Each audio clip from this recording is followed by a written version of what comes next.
Okay, so today I want to talk about JC Latham, Amanda Nunez, a couple other stuff, but we'll get to the news of the day at the beginning and all that's coming up after the bumper. Don't be cornering me. Hold up. Time. You gotta help me with that corner shit. What's up, kinfolk? It's RJ Young. I am not on a step mill. Consider hitting the like and subscribe button because I upload a video every single day. It's always college football related, sports related. We have a good time. Today, I want to talk a little bit about JC Latham, who kind of sort of broke recruiting Twitter when he announced, hey, it's time to commit. I need an edit. Before that, he had just posted, it's time to commit, and then deleted that and then followed up with the I need an edit. And since then, the Bucknuts have gone berserk, and we have news in Tuscaloosa. So unpack this. JC Latham has been considered an Ohio State lean for about a year now, and really that started to pick up some real traction when he took his visit to Ohio State for the Penn State game, where among other things, he got to see Ohio State drive the length of the field with its opening position without attempting a pass. If you are an offensive tackle, that's got to warm your heart, and he has been smitten with the Ohio State Buckeyes ever since.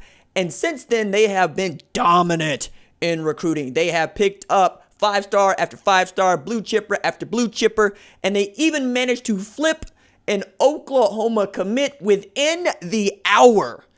Jansen Dunn showing y'all what's really good. He was waiting on that Ohio State offer to accept, and they said, accept it, and he said, that's what I'm doing. Sayonara, OU. I am going to the shoe. Now, with JC Latham, his top offensive tackle in the class, according to some, it's really him and Tristan Lee, and you want one or the other if you are Ohio State, and they have been wanting JC Latham for some time.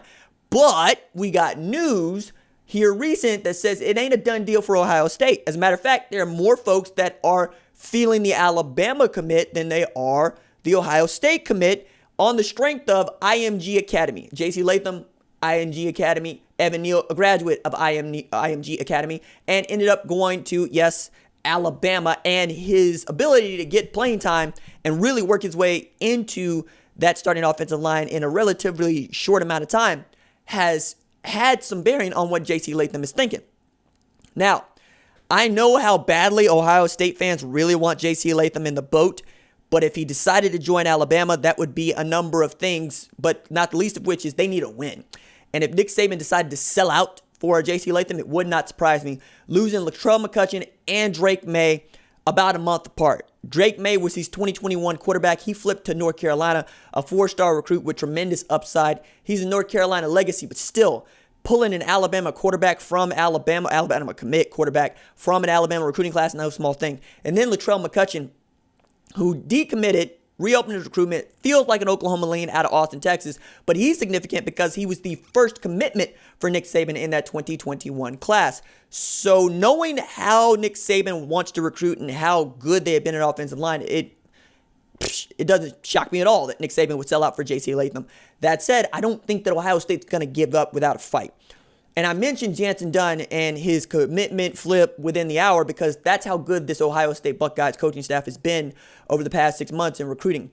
Ryan Day, Kerry Combs, Al Washington, Larry Johnson Sr., Brian Hartline, it goes on, right? Tony Alford, they've been outstanding in what they've been able to do in recruiting just this 2021 class with 18 commits in it already as we're just getting into the second half of the 2020 year. And in this age of extended recruiting, dead period, the kids are really all over the place with this thing, right? Because the thing you need to keep in mind during the dead period is coaches can talk to the kids if the kid initiates contact, right? So it's been spotty, according to Berm over at Letterman Row, as to how they've been communicating with JC Latham and whatnot. And I can understand that because there is an instance in here where a kid could commit to play for a school where he got an offer 6 months ago, but hasn't actually talked to those coaches in 6 months. It happens, right? And we're going to see the fruits of that here sooner rather than later. And I'm excited about it because I love good stories, right? And this time is right with good stories. We got Buddy Elliott keeping track of how many decommitments we've seen from each one of these schools, and the number's going to keep going up. I mean, Tennessee's got 23 commitments in the boat right now. I highly doubt they're going to keep all of them, but the guys to keep eyes on are Caden Salter, right? Dylan Brooks, and Terrence Lewis. all high value targets for them, all high value targets for other folks, and dudes that perhaps in Alabama or a Georgia or an LSU or even in Arkansas or Baylor might try to flip in Caden Salter, right? If you really wanted a 2021 quarterback like him, and he's one of the top dual threat quarterbacks in the state of Texas, I could understand it. So we'll watch and see what JC Latham decides to do, if he announces when he's going to announce, which would be beneficial to all involved. But knowing that he is getting close and where he wants to go with his recruitment and his commitment, I would not be shocked to find out that we see a commitment within the coming weeks, if not the coming days. Now, hard stop to, I just want to take a few minutes to talk about Amanda Nunes is dominant. All right, so I bought the fights, UFC 250. It was going to be a marquee event. Then coronavirus. I'm telling you, Cardi B, what's good?